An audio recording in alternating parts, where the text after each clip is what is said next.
Bonjour à toutes et à tous, bienvenue pour cette nouvelle vidéo d'Info ou Intox. Alors je vais commencer d'abord par vous expliquer un petit truc parce que c'est assez amusant. Enfin amusant, c'est pas amusant mais j'ai eu deux personnes qui m'ont envoyé un mail en me disant que dans ma dernière vidéo, à la fin de la vidéo, j'expliquais qu'il va falloir rester focus sur les événements parce qu'il va certainement se passer des choses très croustillantes et très importantes. Ça, c'est une vidéo qui, je crois, j'avais fait ça le 5 juillet et malheureusement, presque 10 jours plus tard, le 14 juillet, on a eu les attentats de Nice. Et depuis les attentats de Nice, eh bien, ça n'arrête pas de s'enchaîner.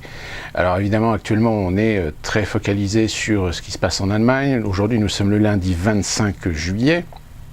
Et ce 25 juillet, on se remet à peine du tueur solitaire de Munich et du jongleur de machettes également, qui a été interpellé assez rapidement, mais qui a quand même tué une femme en Allemagne.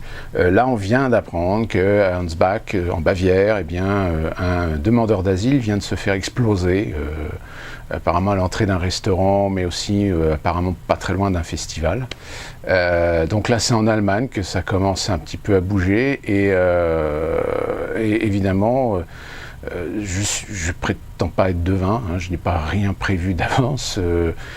C'est tout simplement que c'est une suite logique de bon sens de ce qui se passe actuellement. Pour la simple bonne raison, c'est que malheureusement, eh bien, je pense qu'il y a un déclencheur. Premier déclencheur, c'est qu'évidemment, aujourd'hui, on est en phase d'essayer de nous faire passer ces individus pour des terroristes, alors que apparemment, quand on commence à voir au début les profils, on se rend compte que finalement c'est pas des individus très religieux, voire même pas du tout. Et pourtant, le tueur de Nice, eh bien aujourd'hui, on essaie de convaincre les Français que c'était bien un djihadiste, que ça faisait depuis des mois, voire un an, qu'il préparait son coup, etc. Sincèrement, moi j'y crois pas. Je pense plutôt que c'est un individu qui peut-être à un moment donné s'est radicalisé parce qu'il en avait ras-le-bol, gros sur la patate, parce que voilà, il était confronté à une situation personnelle complètement en phase d'échec. Échec social, échec de sa vie privée, d'une vie dissolue. La preuve, c'est que même son père disait qu'il n'était pas du tout religieux, etc. Et pourtant, on essaye de nous faire croire que, eh bien, on a réussi à radicaliser ce monsieur en l'espace de quelques jours. C'est-à-dire qu'aujourd'hui, on en est réduit à cette expression assez amusante du charia minute. C'est-à-dire que c'est limite une application que vous pouvez prendre sur votre téléphone et en quelques minutes, on peut expier vos péchés et faire de vous un bon musulman et voire même un djihadiste prêt à commettre un acte terroriste. Bon, chacun voit midi à sa porte. Moi, personnellement, j'y crois pas du tout. Je dirais même que je suis plutôt dans cet état d'esprit de me dire que c'est la conséquence tout simplement d'un phénomène social que nous avons en France, c'est-à-dire un certain nombre d'individus qui ne se retrouvent pas, qui n'arrivent pas à trouver d'identité et qui finalement sont coincés entre eux, une vie moderne de la société française avec ses libertés, sa société consumériste, etc. Malheureusement, qui nécessite aussi d'avoir une certaine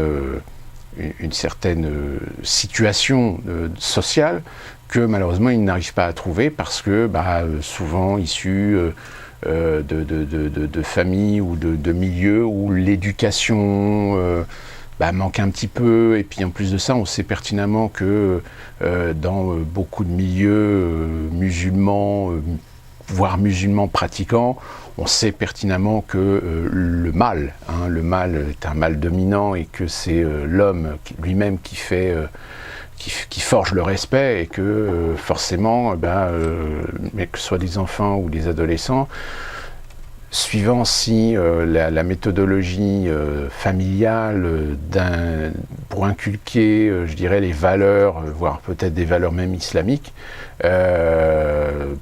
diffère selon comment déjà à l'origine la famille, le patriarche assimile je dirais la pratique religieuse, hein, on va dire, ou la pratique traditionnelle de l'éducation des enfants. Ça ne veut pas dire que tous les musulmans ou tous les gens issus des pays musulmans sont à remettre en question. Au contraire, il faut bien comprendre que nous parlons ici d'une minorité d'individus, d'une minorité de gens qui malheureusement ont peut-être mal compris ou mal interprété la façon de vivre en France en ayant ces traditions, en ayant ces origines culturelles, on va dire,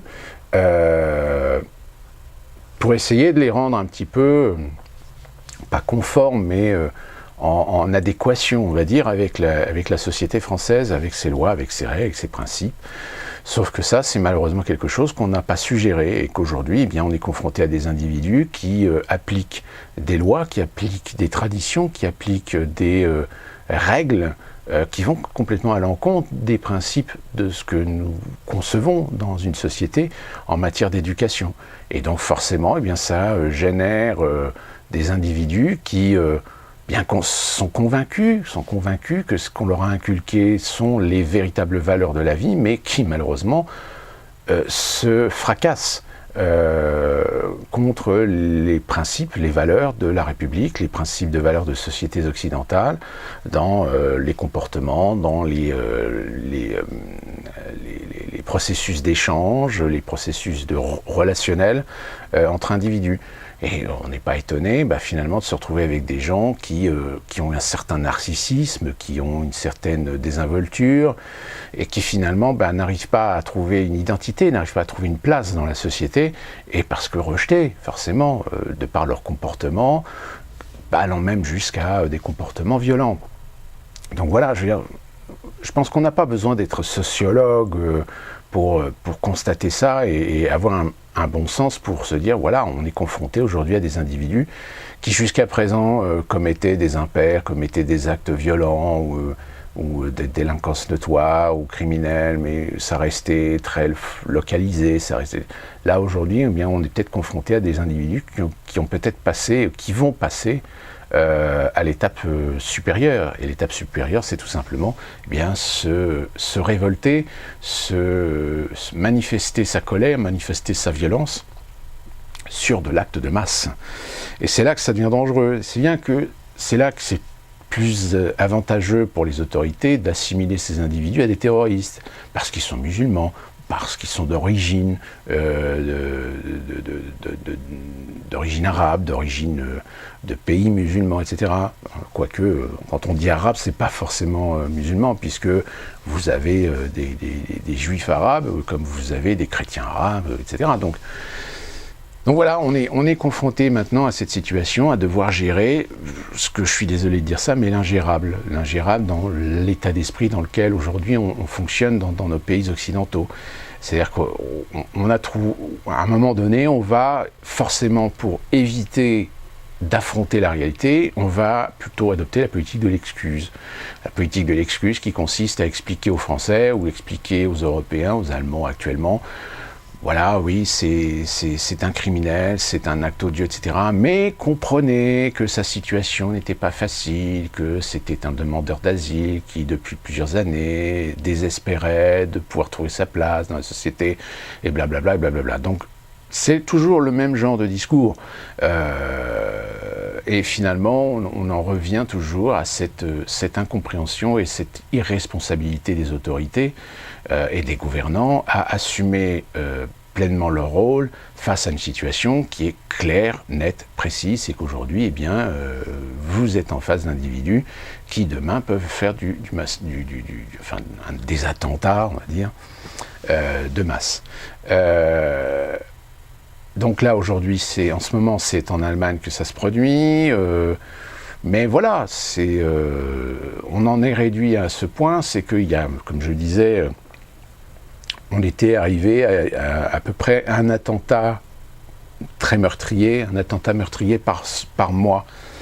Là, on en est arrivé presque à un attentat meurtrier par semaine. Il y a eu le 14 juillet, il y a 2 semaines, il y a une semaine, c'est Munich. Et là, on a déjà un demandeur d'asile qui se fait exploser. Il n'y a que des blessés pour l'instant, il n'y a pas de... Enfin, officiellement il n'y a pas de mort, mais on n'est que lundi. Donc d'ici dimanche, on n'est pas à l'abri qu'il y ait encore un autre attentat ou un autre taré ou un autre cinglé qui va nous faire encore une attaque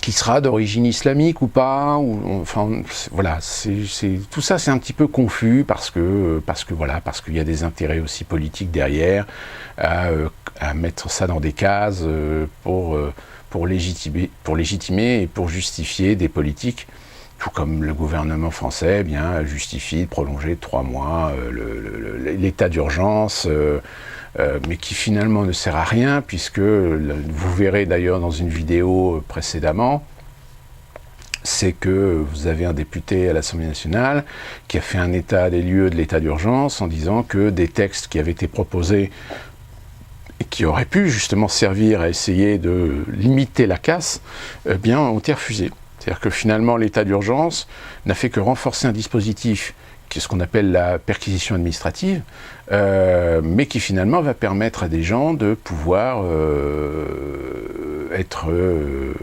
enquêtés, perquisitionnés, mais pas spécifiquement dans le cadre d'une lutte antiterroriste. Vous voyez ce que je veux dire? C'est que déjà, on avait établi ça, puisque quand il y a eu les attentats du 13 novembre, quand il y a eu l'état d'urgence qui a été mis en place, on s'est rendu compte qu'il y a certaines personnes qui ont été, on va dire, victimes de perquisitions administratives, alors que ce sont des gens qui n'ont absolument rien à voir avec le terrorisme contre lequel on est en train d'essayer de lutter actuellement. Et le texte d'état d'urgence, et d'ailleurs ça a été notifié d'ailleurs dans un vlog, le vlog 48 je ne sais plus comment il s'appelle, mais ce youtubeur qui fait Je ne suis pas content, et qui a mis le doigt justement sur ce détail, c'est qu'on a élargi le champ de la définition du type de personne sur lequel on pourra faire une perquisition administrative. C'est-à-dire que ce n'est pas uniquement que des gens, que les fichiers S ou des gens soupçonnés d'activisme islamique, salafiste, etc. Non, ça pourra être des gens aussi avec des activités dissidentes, politiques, voilà. Ça, l'état d'urgence, oui, fonctionne très bien, mais pour le reste, apparemment, c'est de la gnognotte. Donc la responsabilité aujourd'hui du gouvernement, la responsabilité du Premier ministre, du Président, du ministre de l'Intérieur sont principalement visés, et d'ailleurs les Français, aujourd'hui, avec l'attentat de Nice, il y a eu un impact différent des autres attentats, c'est que là, vu qu'il y a eu quand même des victimes, aussi des femmes, des enfants, et qu'il y a eu aussi des victimes d'origine musulmane, là, il y a quelque chose qui s'est cassé. C'est-à-dire que j'ai l'impression que le gouvernement n'a pas pris conscience que les attentats de Nice a modifié les donnes de la perception aujourd'hui des Français vis-à-vis, pas seulement du terrorisme, mais surtout de l'action du gouvernement. C'est-à-dire qu'aujourd'hui, ils essaient de s'extirper de leurs responsabilités. Et d'ailleurs l'affaire de la policière qui s'est mise en opposition avec le ministre de l'Intérieur, M. Cazeneuve, en est la preuve, c'est qu'il y a un ras-le-bol. Voilà, il y a un ras-le-bol de ces gens qui se pavanent à la télévision, qui nous font du beau discours avec des beaux mots, mais qui au final sont totalement inefficaces, totalement incompétents, et ne veulent pas faire quoi que ce soit. Pourquoi ils ne veulent rien faire? Mais tout simplement parce que derrière, s'il y avait une action de commise pour essayer de limiter la casse, pour essayer d'endiguer toute action terroriste, toute action, ne serait-ce que même islamiste radicale, ils se mettent forcément en opposition avec leurs amis saoudiens et qataris. Donc ça, évidemment, faut pas. Donc voilà, comme je l'ai déjà expliqué, aujourd'hui les Français sont en train de comprendre qu'ils ont un gouvernement et un président qui sont émasculés.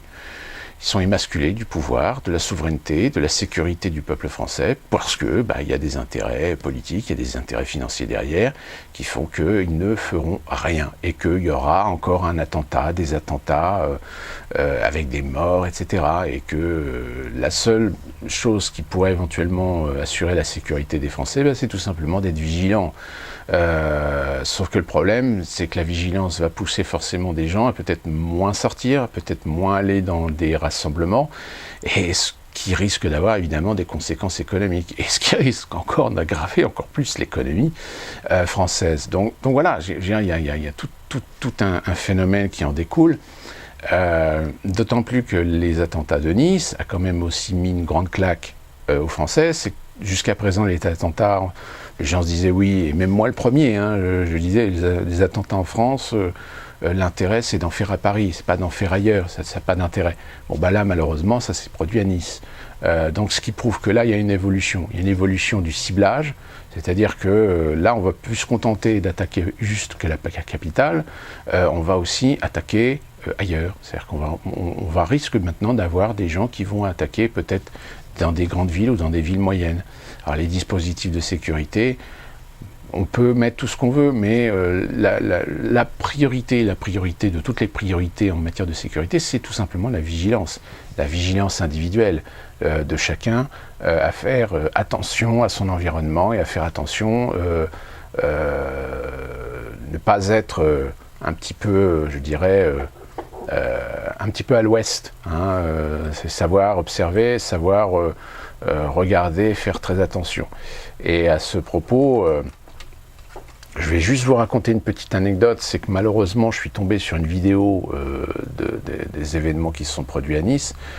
Alors c'est une vidéo qui est très très dure, parce que en fait c'est une des personnes qui était sur la promenade des Anglais, et qui se situait au niveau apparemment d'un concert, et il fait à un moment donné, avec certainement son téléphone portable, il fait un 360 autour de lui. Et à un moment donné, il tombe sur le camion, et on voit le camion qui arrive très très vite, en zigzagant comme ça. Et à un moment, il pousse sa caméra, et on voit dans sa caméra, juste sur le champ, on voit un jeune homme qui tient comme ça sa caméra, et qui à un moment regarde la personne en train de filmer. C'est-à-dire que juste derrière lui, il y a un camion qui est en train de faire... Donc ça veut dire qu'il y a quand même une certaine distance. Il y a une distance, il y a un phénomène, il y a du bruit. Donc il y a du bruit, vous entendez parfois vous entendez du bruit, vous entendez des gens peut-être hurler, etc. Mais apparemment, on le voit, le gamin, il n'a pas l'air de percuter, il n'a pas l'air d'entendre, il n'a pas l'air de se rendre compte de ce qui se passe. Et en l'espace, c'est-à-dire qu'on voit ce jeune homme, je ne sais pas, qui doit avoir 13-14 ans, on le voit peut-être une seconde à l'image, la seconde d'après, il est sous le camion.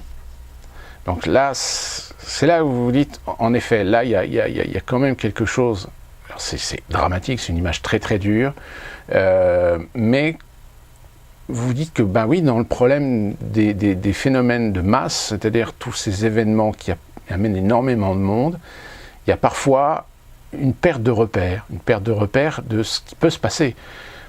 Et je pense que malheureusement aujourd'hui, l'événement qui s'est produit à Nice a tout d'un coup mis une claque à beaucoup de gens qui se sont peut-être souvenus ou rappelés de ce qu'ils ont fait la veille, ou même le jour même. Ils se sont dit, mais on est allé voir leur feu d'artifice, il y avait beaucoup de monde, c'était assez opaque, etc. Et tout d'un coup, vous dites, ah putain, c'est vrai, et s'il y avait eu quelqu'un qui avait foncé avec un camion dans le tas. Et là, tout d'un coup, vous avez un effet psychologique. L'effet psychologique, évidemment, c'est que la prochaine fois que ces gens vont vouloir sortir, voir un événementiel, etc., eh bien, finalement, ils ne vont pas y aller.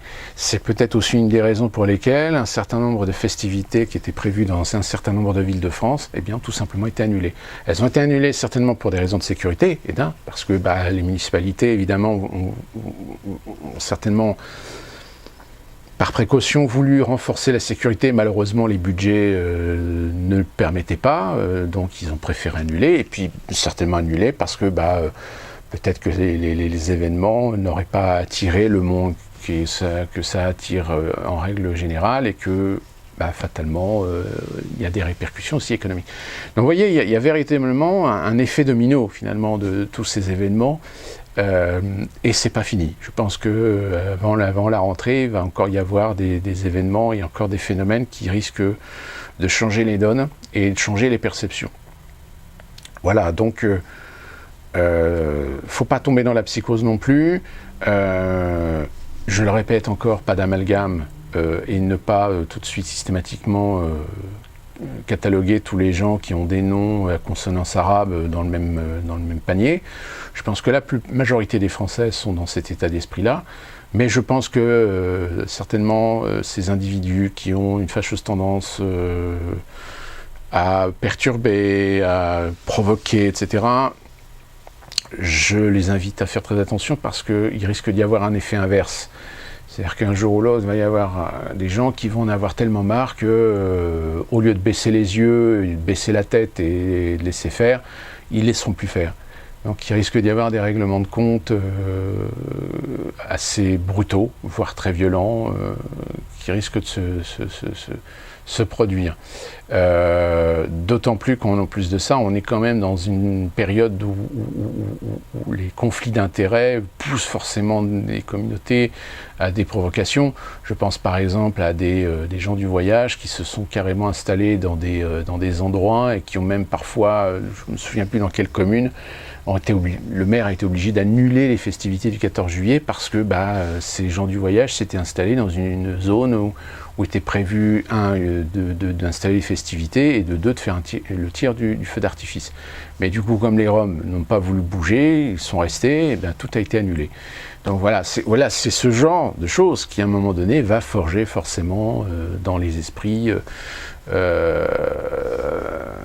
ras-le-bol généralisé de situations que les pouvoirs publics apparemment n'arrivent pas à gérer, ils n'arrivent plus à gérer.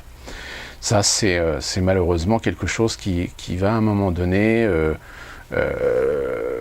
va devoir à un moment donné être résolu. Donc voilà, c'était pour ce qui concerne les attentats qui sont en train de se produire actuellement un petit peu partout en Europe, la France, l'Allemagne actuellement. Aux États-Unis, pour terminer cette vidéo, je voudrais revenir sur ce qui est en train de se produire, c'est-à-dire le lancement de la campagne présidentielle. Là, les républicains, ça y est, Donald Trump est investi pour être le candidat officiel des républicains. Cette semaine, c'est la convention démocrate qui va voir Hillary Clinton également intronisée candidate pour les démocrates. Mais ça commence déjà, la campagne n'a pas encore commencé, que ça commence déjà à devenir comique. C'est-à-dire que là, la dernière qu'on a eue, c'est quand même que Hillary Clinton, il faut savoir qu'il y a la nomination de ce qu'on appelle le colistier, mais qui va devenir le vice-président si le candidat est élu. Et du côté des démocrates, beaucoup de gens espéraient que Bernie Sanders soit retenu, soit colistier, ou éventuellement, si Hillary Clinton gagnait, qu'il ait au moins une fonction, parce qu'il représente quand même une part de l'électorat démocrate quand même importante. Sauf qu'il y a quelques temps, il y a plusieurs jours de cela, Bernie Sanders, excusez-moi du peu, mais a finalement trahi l'électorat qu'il avait conquis. C'est-à-dire que il y a eu une rencontre, il avait rencontré Obama à la Maison-Blanche et il avait fait une rencontre avec Hillary Clinton. Il s'est prononcé pour soutenir Hillary Clinton, mais les gens qui avaient voté pour lui, les gens qu'il soutenait, attendaient qu'il obtienne quelque chose d'Hillary Clinton par rapport à ses idées, par rapport à sa politique. Et finalement, il n'a rien obtenu. C'est-à-dire qu'il n'a eu aucune concession. C'est-à-dire qu'Hillary Clinton, en gros, le message, c'est simple, c'est Bernie Sanders, tu soutiens Hillary Clinton, mais tu fermes ta gueule. Voilà en gros comment les Américains, qui étaient des pro-Sanders, ont perçu la chose. Donc ce qui, évidemment, ne donne pas de point très positif pour Hillary Clinton. Et là, Wikileaks a donné des mails, a publié des mails qui mettent en évidence que la présidente du Parti démocrate a été impliquée dans une politique qui consistait à essayer de décrédibiliser Bernie Sanders. Donc évidemment, ça fait tout un foin, ça redonne encore de l'huile sur le feu, ça met de l'huile sur le feu sur la crédibilité même d'Hillary Clinton en tant que candidate on va dire, avec ce petit côté vertueux d'une politique progressiste, etc. Donc voilà, les démocrates, actuellement, c'est très malmené, c'est très mal géré. Là, les communicants au niveau des démocrates sont très mauvais. C'est en train de partir un petit peu en autre boudin, toute cette histoire. Et ça risque de provoquer des dégâts collatéraux assez graves parce qu'il faut savoir qu'actuellement aux États-Unis, vous avez quand même une forte proportion d'Américains qui pour l'instant sont encore très indécis. C'est-à-dire qu'ils n'ont pas envie de voter Trump, mais ils n'ont pas envie de voter Hillary Clinton non plus. Et c'est cet électorat-là que actuellement les démocrates et les républicains essayent de récupérer, en partie, hein, pas la totalité, mais en partie. Et là, les démocrates étaient bien partis pour récupérer cette portion d'électorat. Mais avec ce coup des mails, là, c'est mal barré. C'est mal barré. Il y a un gros risque qu'une partie de cet électorat indécis, plutôt progressiste, finalement, en ait véritablement ras-le-bol de cette foire, de ce bordel chez les démocrates, et finissent par voter pour Donald Trump, à contre-cœur. Hein.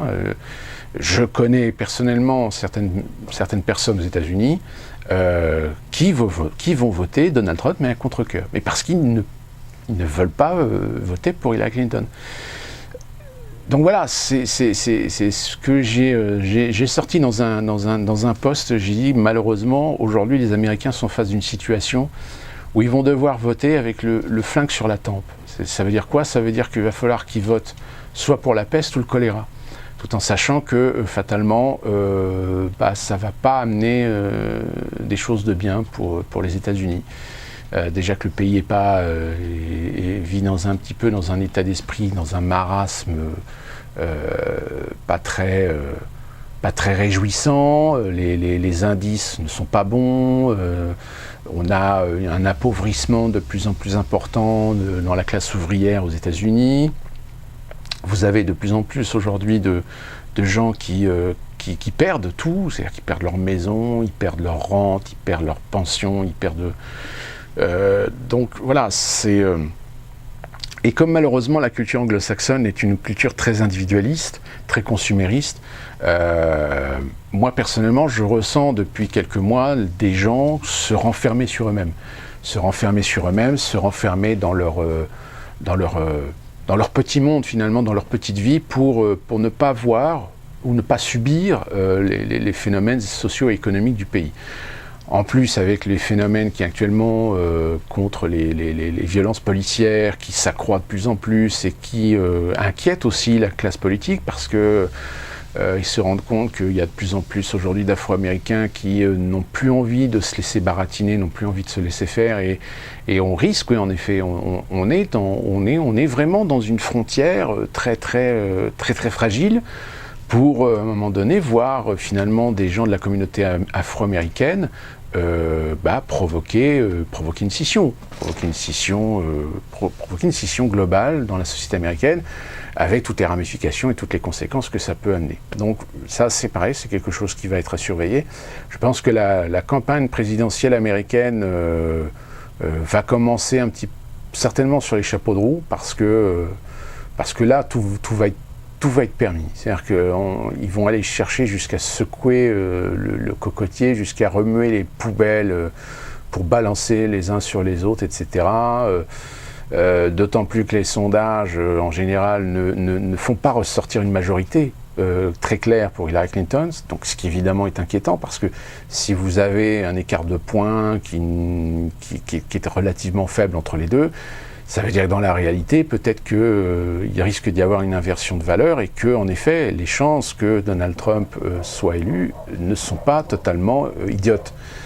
J'ai quelques amis américains qui, il y a quelques mois, étaient convaincus qu'Hillary Clinton sera élue. Aujourd'hui, ils ont plus de doutes.